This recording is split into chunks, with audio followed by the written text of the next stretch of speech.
Welcome to our second training where we are talking about how to get off the money drama loop using money archetypes. And I'm a certified coach in money archetypes, and what we want to address in this segment is the scarcity mindset.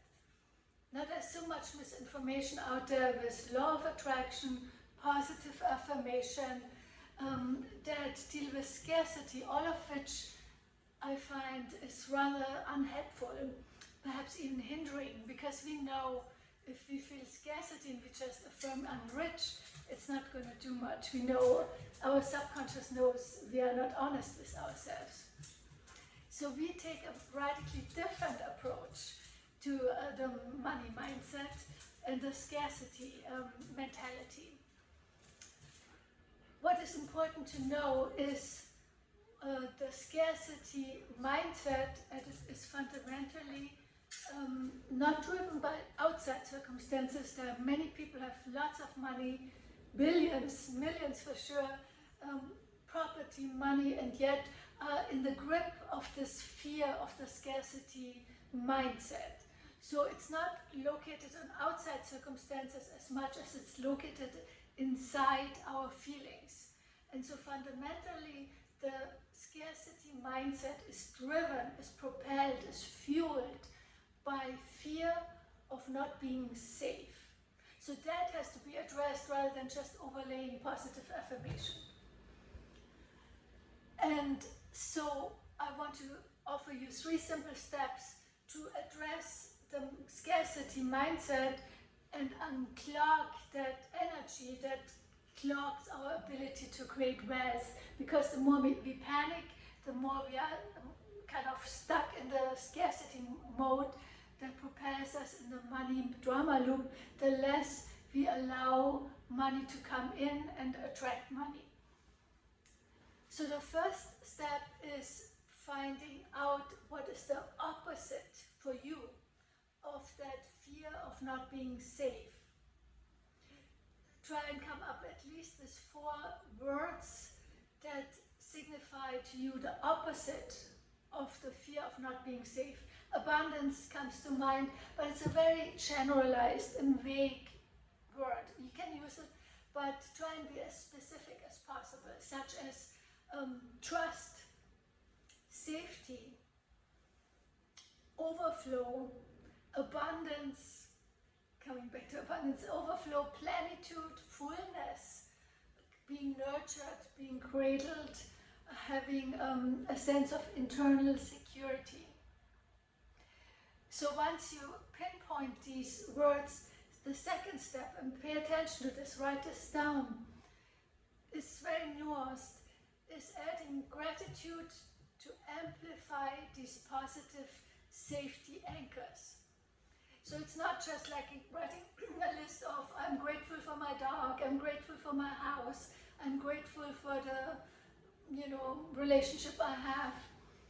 Instead, it's specifically amplifying these safety triggers that have replaced the fear and being unsafe triggers, and now amplifying them with gratitude. For instance, I'm grateful, let's say trust. I'm grateful that I can trust in my ability to attract money.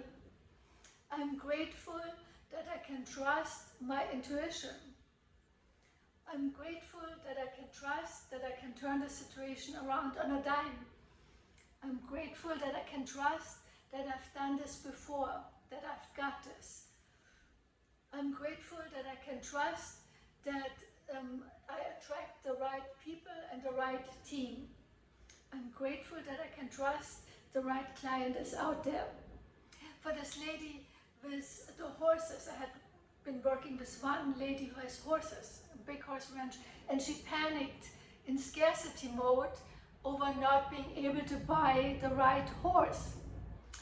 So the scarcity can take various forms. It can be money, but it can be other elements, such for her not buying the right horse because it was the pandemic, she couldn't and wouldn't want to travel, and it was very difficult to get commerce going.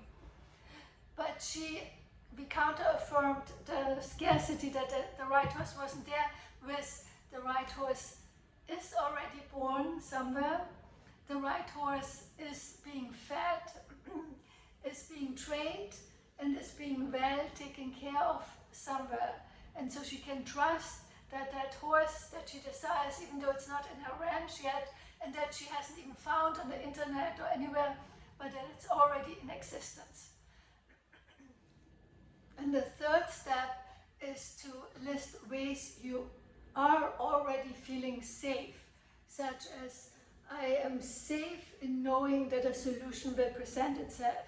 I am safe, I feel safety knowing that I have this. I feel safe knowing that what I desire already exists in the world and just makes its way to me. I feel safe that all the money in the world already exists, it's already out there, and it's making its way to me. I don't have to invent the money, I don't have to print the money, it's already out there. Whatever resource you need to feel safe, with the horse lady, I trust that the right horse already exists there. I trust, I feel safe that the right clients amongst the billions of people on this planet are already out there, the perfect match, the ideal client, the ideal buyer, customer, and they're just making their way to me. So there's a sense of safety in that.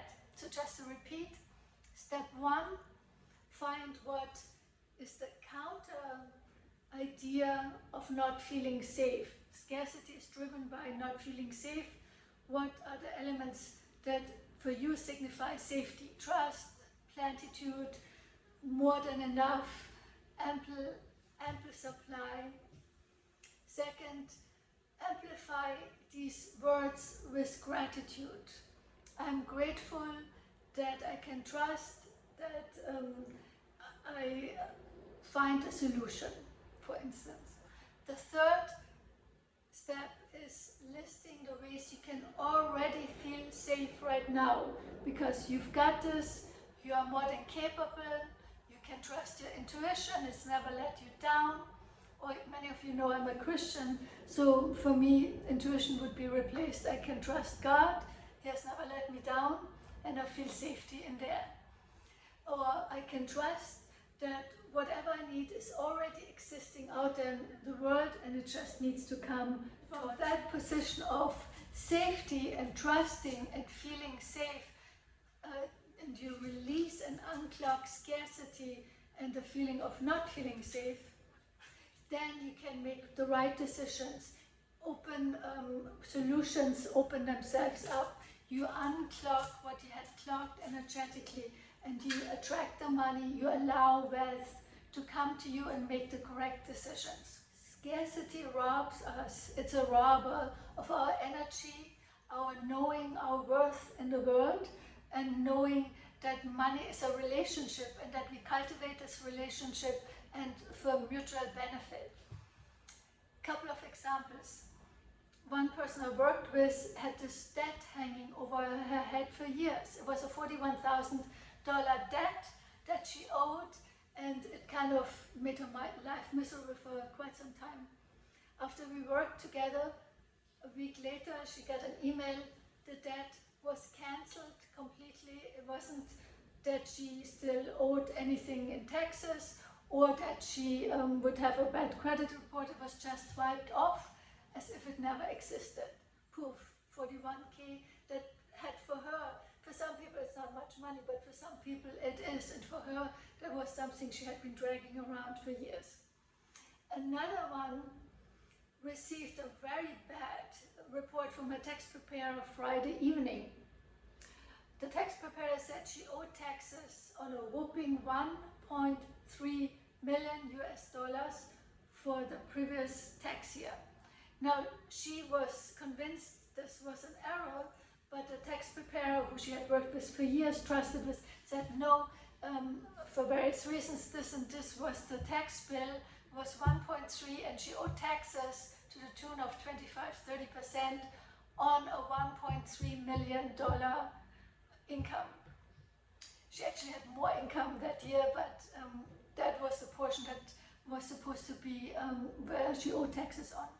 We worked together over the weekend, and it didn't take even till Monday. Sunday afternoon, the tax preparer contacted her apologizing she had made a mistake. And not only had she made a mistake, but the client didn't owe any taxes. Not on 1.3 million and not on anything, because everything was deductible and she had a clean slate. There was no tax bill owed. It can work that quickly. I started Money Couture because I wanted to start a revolution to help women get off the money drama loop.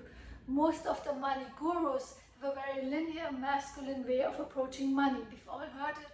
Save for a rainy day, have a certain amount of money tucked away and don't overinvest. And it's good strategy, but it doesn't work for all of us.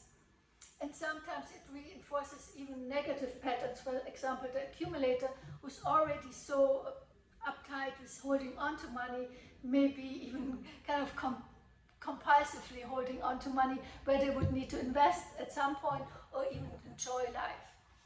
So when I found money archetypes, it was a game changer because it tailor makes how each of us has a particular pattern of how we best are able to attract and make money with joy, ease, and success. It's almost like the magic wand because we are capable in certain areas, and there's a top archetype and two secondary archetypes that interweave. At the same token, it's a cautionary tale because each archetype has a positive money-making ability, but also negative potential pitfalls. And once you're aware of that, it sheds light on your own ways of where you have to pay attention. Just to stay with the accumulator for now, the accumulator makes money and accumulates everything, doesn't spend, but at the negative side, it's almost like they are strangulating themselves with their own compulsion to accumulate, not letting go, not having generosity where they would like to have generosity to others, to their family, to themselves. And so there's a certain pitfall. And also in terms of money, some people just hang on to money but never invest in ways that could make them more money because the accumulator is risk averted. So once we know the ups and downs of your particular money archetype blueprint, you can move forward with confidence. And then there's a second and the third archetype that can interplay, modify or amplify your main archetype. So I hope this was useful for you. I see you in the Money Couture Facebook group where you can access the money archetype assessment for free, and take it and post your top money archetypes there, and I will comment on it to get you started on the right way with you, your business and your money.